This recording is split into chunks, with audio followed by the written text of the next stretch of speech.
Gracias, buenas noches. Por favor, abra su Biblia en Isaías capítulo 40.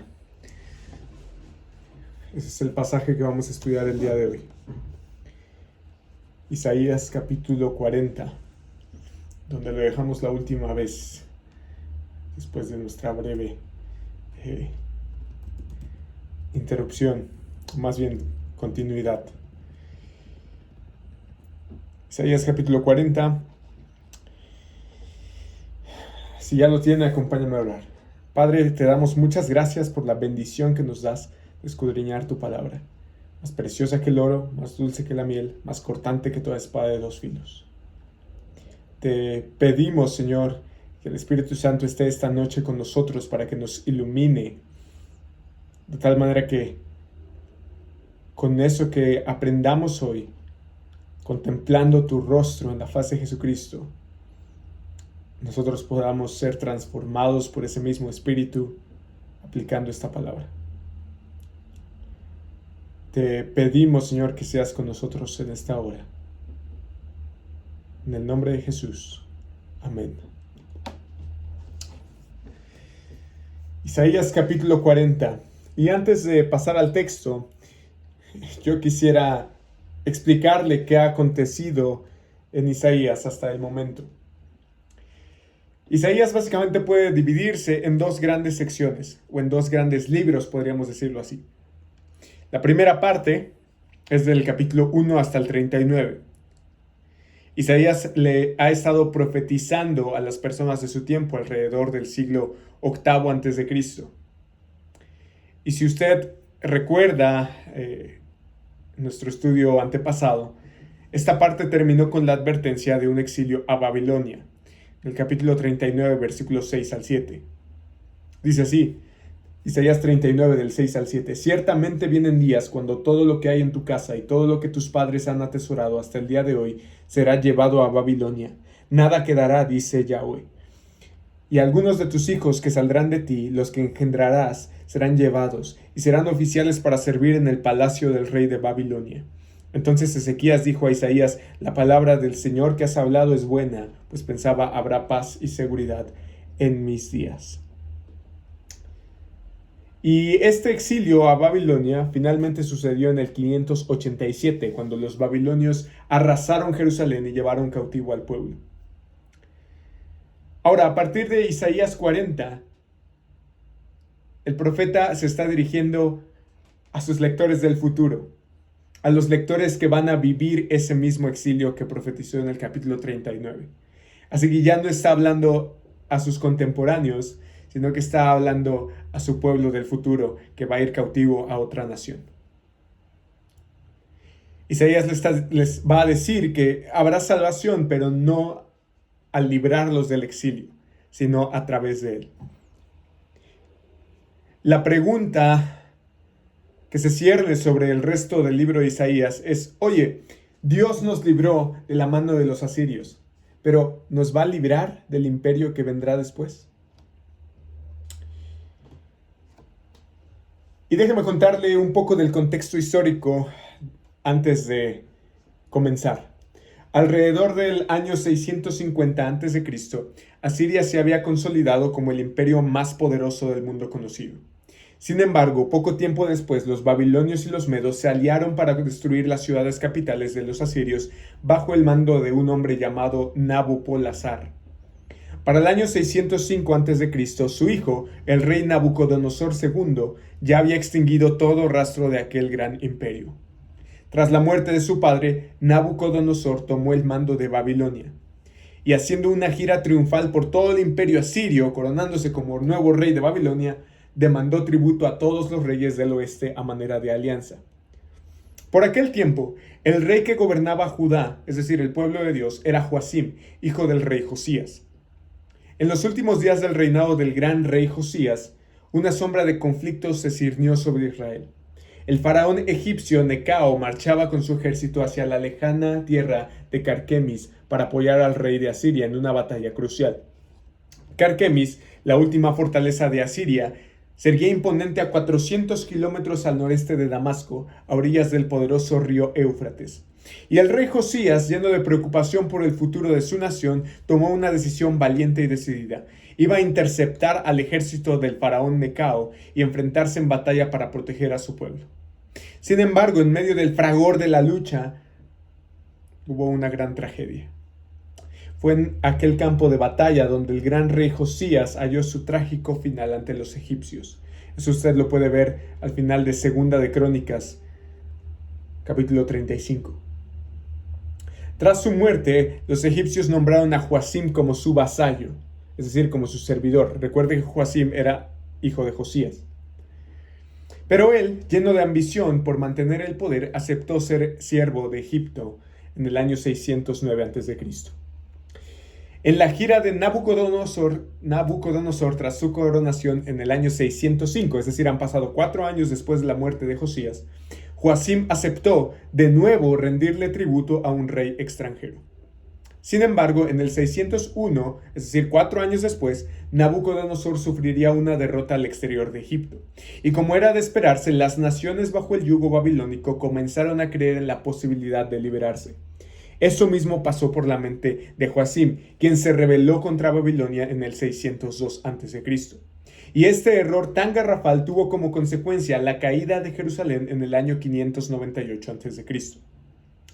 Paradójicamente, en medio del asedio de la ciudad por parte de Nabucodonosor, el rey Joacim encontró su fin, murió, dejando a un joven hijo, Joaquín, de tan solo 18 años al mando del reino.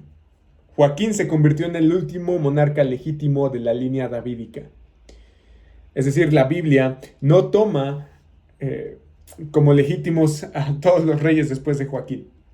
Y siglos más tarde, el rey de reyes, nacido de la descendencia de David según la carne, vendría al mundo. Pero mientras tanto, Nabucodonosor quitó a Joaquín del puesto y puso a otro hijo de Josías en su lugar, es decir, al tío de Joaquín.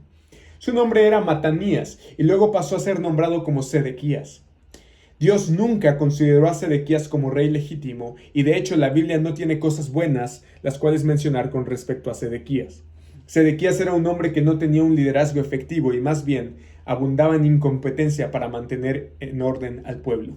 Carecía de fortaleza moral y espiritual para resistir las presiones políticas y militares. Esto se ve reflejado en que, contra todo sabio consejo por parte del profeta Ezequiel, fue persuadido a rebelarse contra Babilonia. Y como respuesta, Nabucodonosor envió a todo su ejército para sitiar una vez más y de manera definitiva Jerusalén, la cual cayó en agosto del 587 a.C. Ahora, usted, después de que le he narrado este trágico evento y esta trágica sucesión de eventos digna de una película de Hollywood, piense ahora que Isaías está contemplando todo esto para su propio pueblo con siglo y medio de anticipación. Todo lo que le he contado, Isaías no lo vivió, pero Isaías ya lo sabía. Por eso, pareciera ser que Isaías da un volantazo, como dice mi papá, para cambiar su enfoque de su libro. Ahora se va a dirigir hacia las generaciones futuras, específicamente aquellos que van a experimentar el exilio. Es difícil para nosotros imaginar lo impactante que debió haber sido para el pueblo pasar por aquella tragedia. Después de todo, ¿acaso Dios no les había hecho promesas de ser una gran nación? ¿Acaso no serían una nación santa? ¿No eran ellos el pueblo escogido por Dios? ¿Acaso el trono de David no sería establecido por siempre? ¿Acaso todo se ha terminado? ¿Dios ha sido derrotado por Babilonia, sus dioses y su pecado? Esas eran las preguntas que el pueblo tenía. Pero con palabras cargadas de esperanza, Dios consuela a su pueblo a través de Isaías y anuncia el buen mensaje de su retorno como rey para traer no solo liberación física, sino también espiritual. Así que Isaías, en vista de todas estas preguntas que el pueblo va a hacerse en el exilio, da un mensaje que responde a 3 preguntas básicas. 3 preguntas que todos nosotros hemos hecho, nos estamos haciendo o vamos a hacer en nuestra vida espiritual. Isaías 40 es la introducción a todo lo que resta del libro. Y por eso Isaías en este capítulo va a contestar a las preguntas que tendremos todo el resto del capítulo. Pregunta número 1. ¿Dios quiere salvarnos? ¿Dios quiere salvarnos? Y si es así, pregunta número 2. ¿Puede Él salvarnos? ¿Puede Dios salvarnos? O sea, en vista de todo lo ocurrido, en vista de que nos van a conquistar, ¿Dios nos va a salvar? ¿Dios puede salvarnos? ¿Tiene el poder suficiente?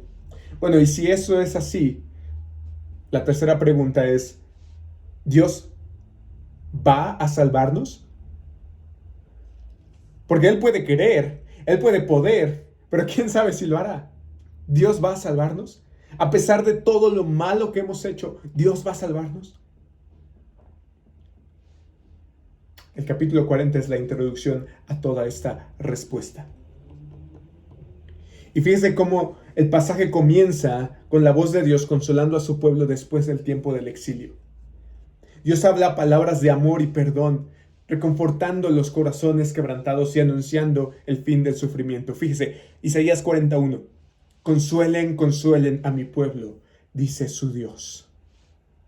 Y estas son palabras como de un padre a su hijo. Tranquilo, tranquilo. Versículo 2. Hablen al corazón de Jerusalén y díganle a voces que su lucha ha terminado, que su iniquidad ha sido quitada, que ha recibido de la mano del Señor el doble por todos sus pecados. Ahora consuelen, consuelen. Es muy interesante en hebreo. El consuelo que Dios ofrece no es un abrazo cálido y amistoso para embalsamar la herida. No es un sana, sana colita de rana, si no sana hoy, sanará mañana. No. No es una sopa que nos hace nuestras abuelitas o nuestras mamás cuando estamos con gripa. No es una mantita para el día del resfriado. No. No es una aspirina tampoco para aliviar el dolor. No. El consuelo que Dios ofrece es un mensaje que fortalece. En hebreo esto es que anima al vigor. Lo que está diciendo Dios, o lo que está diciendo Isaías es, Dios quiere salvarnos, Dios viene a salvarnos. No todo se ha acabado, Dios no nos ha olvidado, saldremos del mal que nos envuelve. Levántense todos, nuestro Rey viene pronto. Lo contemplaremos en toda su hermosura, veremos la gloria de Yahweh en su salvación. Preparen el camino para su llegada. Y justo eso es lo que dice después. Versículo 3. Una voz clama, preparen en el desierto camino al Señor, allanen en la soledad calzada para nuestro Dios. Todo valle sea elevado y bajado todo monte y collado. Vuélvase llano el terreno escabroso y lo abrupto ancho valle. Entonces será revelada la gloria del Señor, la gloria de Yahweh en el original, y toda carne, es decir, toda persona, a una lo verá, pues la boca del Señor ha hablado. Una voz dijo, clama. Entonces él respondió, ¿qué he de clamar? Que toda carne, o todo ser viviente, es como la hierba, y todo su esplendor es como la flor del campo. Se seca la hierba, se marchita la flor, cuando el aliento del Señor sopla sobre ella. En verdad el pueblo es hierba. Se seca la hierba, se marchita la flor, pero la palabra de nuestro Dios permanece para siempre. Lea esto de nuevo. Se seca la hierba. Bueno, última parte del versículo 7. En verdad el pueblo es hierba. Todos somos hierba. Versículo 8. Se seca la hierba. ¿Qué le pasa a la hierba? Se seca. ¿Qué le pasa a la flor? Se marchita. Todo se acaba. Pero, esta es mi palabra favorita de la Biblia. Pero la palabra de Dios, de nuestro Dios, permanece para siempre. Isaías está diciendo que ningún imperio, por poderoso que sea, por gigante que sea, podrá hacerle frente a la salvación que Dios dará. Todos los hombres somos como hierba silvestre, incluso los más poderosos, pero la promesa que Dios ha hecho respecto a su salvación es inmutable. Esa no cambia. Prueba de ello es que estas palabras han estado aquí durante 2000 años. y nadie las ha podido destruir. Isaías también enfatiza la magnitud y la grandeza de Dios, pues describe su poder sobre las naciones y su soberanía sobre toda la creación. Es decir, Dios es más poderoso que todos los hombres. Ante Él todos somos como hierba. Fíjese cómo dice el versículo 10. Miren, el Señor Yahweh vendrá con poder y su brazo gobernará por Él. Con Él está su galardón y su recompensa delante de Él. Miren, miren, contemplen. Y estas palabras sirven para recordar al pueblo de Israel que aquel en quien confían es el único y verdadero Dios, digno de toda alabanza y adoración. Él es grande, contémplenlo. Él viene con poder. Su brazo. Yo tengo un brazo muy musculoso, pero de todas formas sirve para representar. Imagínense el brazo poderoso de nuestro Dios. Dice que su brazo gobernará por él.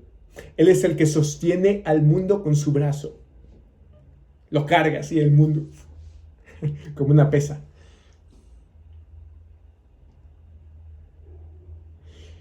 Pero fíjese cómo dice el versículo 11. Como pastor apacentará su rebaño. En su brazo recogerá los corderos. Y en su seno los llevará. Guiará con cuidado a las recién paridas. Él es el Dios grande, poderoso, fuerte, quien viene y quien gobierna con poder. Su brazo carga al mundo y después dice,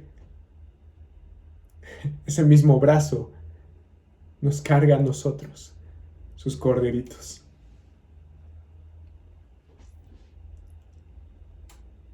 El Dios que creó el universo es el que sostiene tu vida. El Dios que sostiene los planetas y las estrellas es el que sostiene tu vida. El Dios que le puso límites al mar es el que le pone límites al enemigo para que no cruce. El Dios que cuenta la arena en el mar es el mismo Dios que cuenta los cabellos en nuestro cuerpo.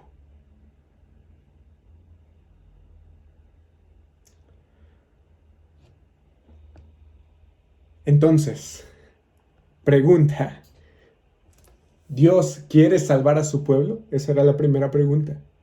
¿Dios quiere salvar a su pueblo? Después de todo lo que hemos visto, por supuesto que sí. Ahora, si Dios quiere salvar a su pueblo, ¿tendrá acaso el poder para hacerlo? Esa es nuestra segunda pregunta.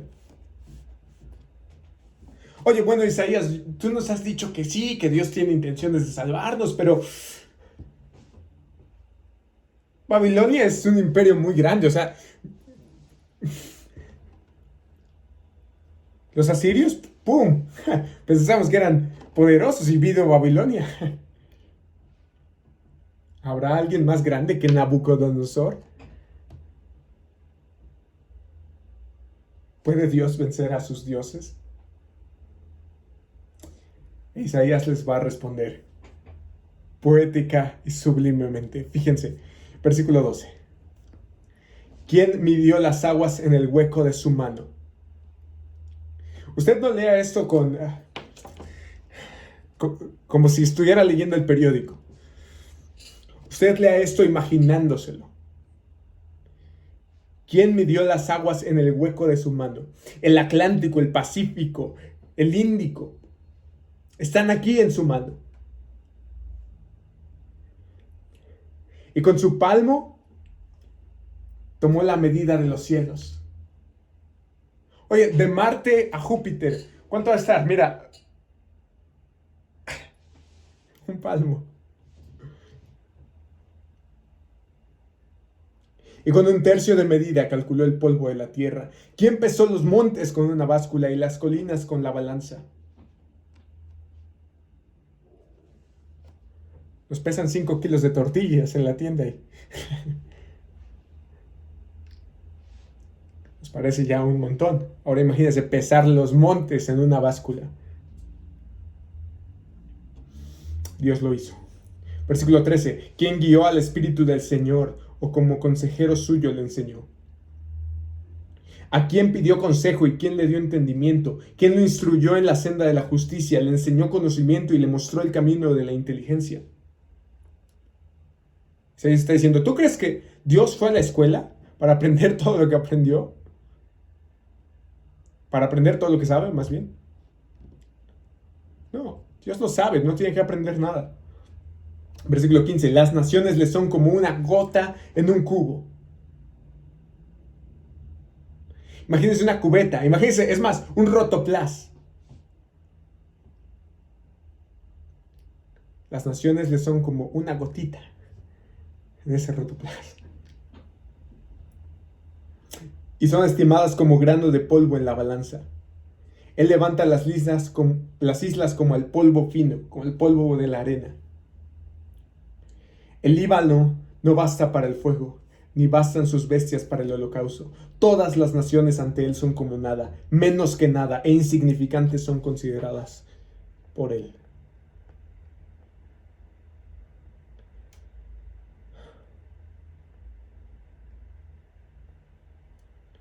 Todas estas preguntas que Isaías nos acaba de lanzar, ¿quién? ¿Quién? ¿A quién? Tienen una respuesta. Nadie más que nuestro Dios. Nadie es como nuestro Dios. Esa es la lección aquí. Dios es incomparable. Versículo 18. ¿A quién, pues, asemejarán a Dios? ¿O con qué semejanza lo compararán?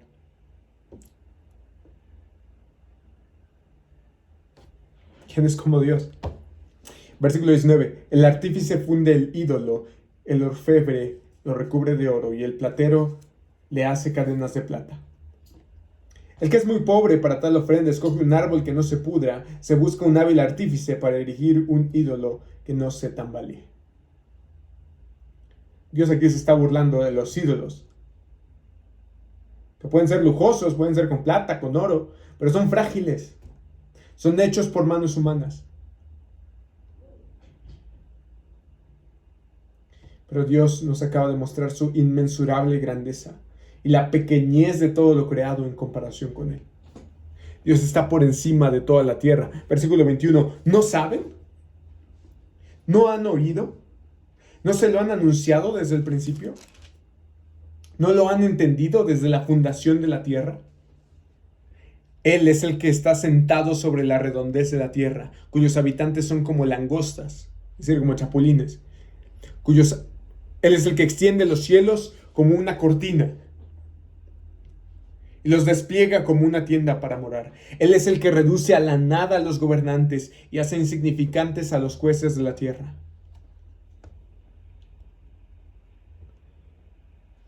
Versículo 25.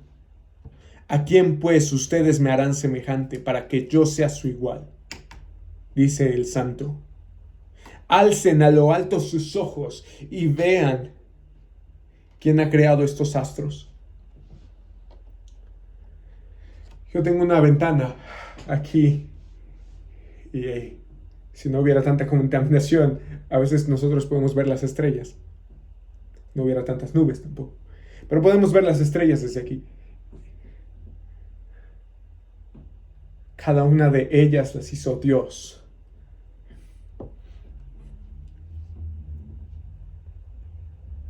El que hace salir en orden a su ejército y a todos llama por su nombre. Por la grandeza de su fuerza y la fortaleza de su poder, no falta ni uno. Así de grande es nuestro Dios, y no hay nadie como Él. Entonces, segunda pregunta, ¿puede Dios salvar a su pueblo? Por supuesto que sí. Entonces, Dios quiere salvar a su pueblo. Dios puede salvar a su pueblo. Entonces, tercera pregunta, ¿acaso lo hará? ¿Dios va a salvarnos? Esa es la pregunta más profunda que se va a hacer el pueblo. ¿Dios va a salvarnos? Sabemos que Dios es grande, que es poderoso, pero ¿Dios vas a salvarnos? Eso era lo que pensaban sus mentes. Y fíjese cómo dice el versículo 27. ¿Por qué dices, Jacob, y afirmas, Israel, escondido está mi camino del Señor, y mi derecho pasa inadvertido a mi Dios? El pueblo se pregunta, ¿dónde está Dios en mi adversidad? ¿Dónde está ahora cuando más lo necesito? ¿Dios está ignorando mis desesperadas súplicas por ayuda?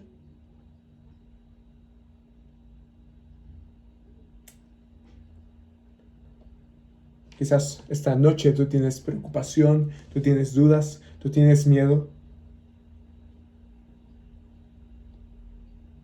Estás desesperado. Tienes prisa. Pero ¿sabes algo? Dios no lo está.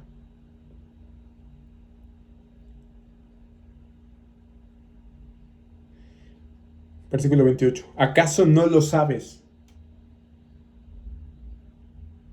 ¿Es que no lo has oído?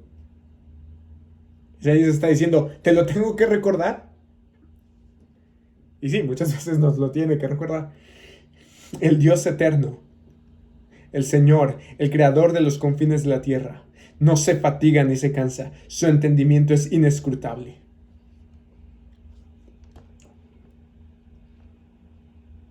A veces nuestra angustia surge porque queremos que las cosas sucedan en nuestro tiempo y a nuestra manera, pero olvidamos que Dios tiene un plan perfecto y su tiempo es el mejor.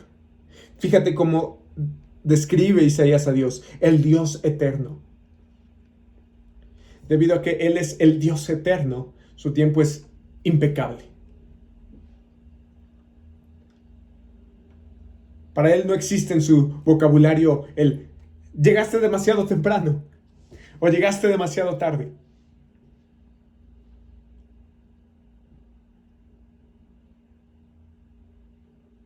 Cuando Dios le dio un hijo a Abraham, no llegó ni demasiado temprano ni demasiado tarde.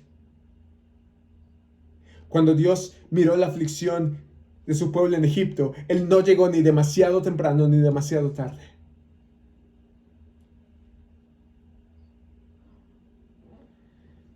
Cuando Sadrach, Mesach y Abed-Nego estaban en el horno de fuego, Dios no llegó ni demasiado temprano ni demasiado tarde. Cuando Marta y María lloraban por la muerte de Lázaro, Él no llegó ni demasiado temprano ni demasiado tarde.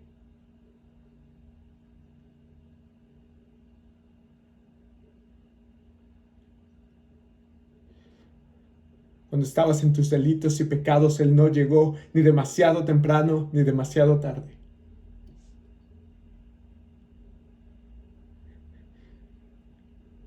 Cuando el pueblo de Dios está en este mundo caído, quebrantado y lleno de sufrimiento y pecado, Dios no va a llegar ni demasiado temprano ni demasiado tarde.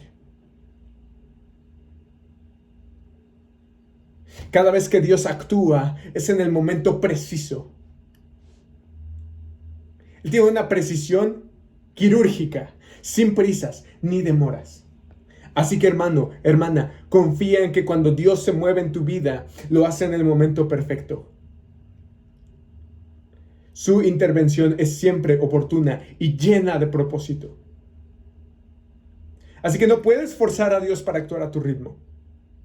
Solo necesitas tener paciencia.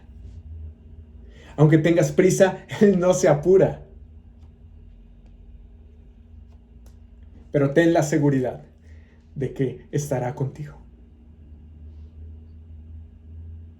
Quizás Él no responda en el momento que esperas, pero siempre llega en el momento justo. Así que aunque la vida nos parezca un torbellino de caos, es importante, vital, trascendental recordar que Dios tiene un plan perfecto en todo momento. Y aunque no entendamos lo que está sucediendo a nuestro alrededor, podemos confiar en que Él está obrando para nuestro bien. En medio de la confusión y el desorden, Dios tiene el control y está tejiendo cada detalle para cumplir sus propósitos. Así que aunque nuestras circunstancias puedan parecer abrumadoras, recuerde, el pueblo está leyendo esto en el exilio. Podemos descansar en la certeza de que Dios está guiando nuestros pasos con amor y sabiduría. Cada rincón, Cada estrella, cada rincón del vasto universo lleva la huella de un Dios todopoderoso y soberano. Cada medida que tomas, cada centímetro, cada espacio que exploras, cada célula y molécula en el universo es una manifestación de su magnífico diseño. Los científicos pasan años y años tratando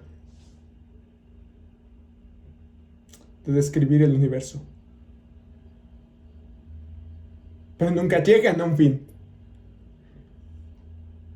Porque la sabiduría y el conocimiento de Dios y el diseño de Dios rebasan nuestras mentes.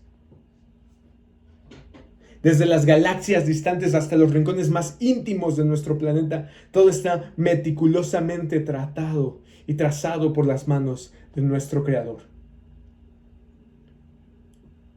Si Dios creó el universo con el poder de su palabra,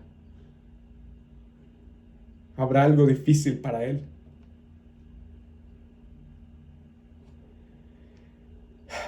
Entonces, ¿Dios nos salvará? Sí. Él quiere, Él puede y Él lo hará.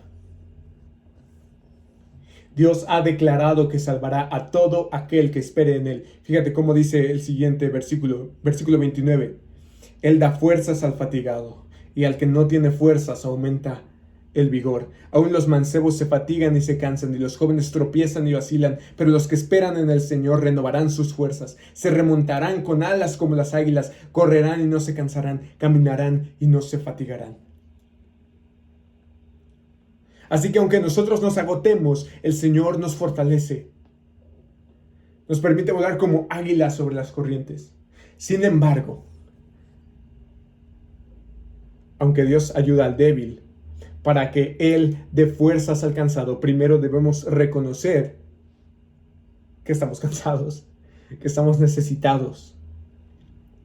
Cuando nos sentimos autosuficientes, es como decirle a Dios: no necesito tu ayuda, puedo hacerlo todo por mí mismo. ¿Te imaginas al pueblo de Dios diciéndole eso en medio del exilio? No, Dios, no necesitamos que nos saques, aquí estamos bien. No.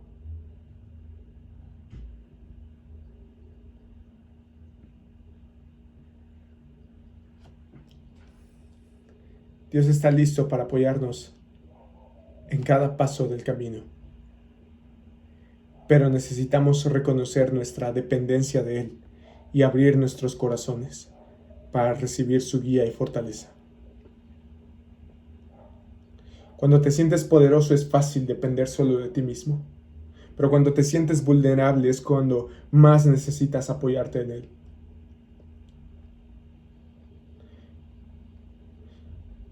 Nuestras palabras deben ser las de Pablo, porque cuando soy débil, soy fuerte, porque en mi debilidad su poder se perfecciona.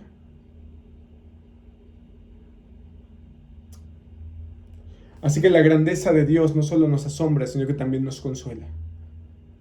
Él no solo es incomparablemente poderoso, sino que también se preocupa profundamente por nosotros. Dios fortalece a los débiles y les permite volar en las alas de la esperanza. Pero ¿cuál es esa esperanza? Dios mismo, quien viene a salvarnos, o mejor dicho, quien vino a salvarnos. Fíjate cómo dice Isaías 25:9. Y en aquel día se dirá: este es nuestro Dios, a quien hemos esperado para que nos salvara. Este es Yahweh, a quien hemos esperado. Regocijémonos y alegrémonos en su salvación. ¿Recuerdas el inicio del capítulo? Preparen en el desierto camino al Señor. Esas palabras tuvieron su cumplimiento en Juan el Bautista. De manera que el Señor es Jesucristo mismo. Y recuerdas lo que dijo en el capítulo 40, versículo 5. Entonces será revelada la gloria del Señor, y toda carne aún lo verá, pues la boca del Señor ha hablado. Si tú miras Juan capítulo 1, versículo 14, dice: y el verbo se hizo carne. El verbo que era Dios se hizo carne y habitó entre nosotros, y vimos su gloria. La gloria de Dios fue hecha realidad en la persona de su Hijo, Jesucristo.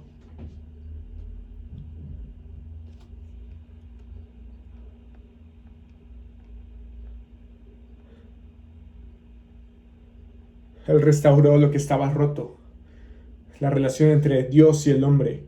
Nos ofreció salvación y vida eterna a todos los que creen, a todos los que esperan en Él.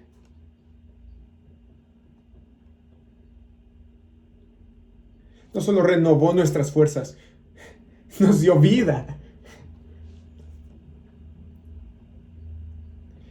Nos dio salvación, y esa salvación no fue de un exilio, fue de un cautiverio mucho mayor, el pecado. ¿Quiere Jesús salvarnos? ¿Puede Jesús salvarnos? ¿Jesús nos salvará? Por supuesto que sí. En Cristo está nuestra salvación, y todos los que esperen en Él tendrán fuerzas renovadas. Aunque estés fatigado y cansado, aunque estés trabajado y cargado, el Creador del universo y Redentor de los pecadores tiene una invitación para ti. Vengan a mí todos los que están cargados, cansados y cargados, y yo los haré descansar. Así que aun cuando te sientes débil, recuerda que Cristo es todo lo que necesitas. Él está ahí para ti en tus momentos más difíciles, listo para brindarte fortaleza, consuelo y esperanza. Así que no importa cuán abrumador pueda parecer el mundo, Él es tu roca, tu refugio y tu apoyo inquebrantable. Confía en su amor infinito y descansa en su poder. Como decía Isaías 40 al inicio del capítulo: consuelen, consuelen a mi pueblo, dice su Dios, hablen al corazón de Jerusalén. Estas son las palabras que consuelan al pueblo. Estas son las palabras que hablan al corazón. Y este es el título de nuestro mensaje: estas son las buenas nuevas. Oremos. Padre, te damos gracias por tu palabra. Te pedimos que consueles a tu pueblo con estas excelentes noticias que tenemos en Cristo Jesús. Te pedimos, Señor, si alguien está cansado, trabajado, cargado, fatigado, tú renueves sus fuerzas y contemplemos tu gloria, aún en medio de la dificultad, de la adversidad y el pecado. Señor, si hay alguien aquí que está enfermo, que está desempleado, que está con una situación familiar o que tiene algún familiar en las drogas, en el alcohol, en el pecado, te pedimos, Señor, que tú traigas salvación. En ti esperamos, Señor. Tú eres todo lo que tenemos y eres todo lo que necesitamos. En el nombre de Cristo. Amén.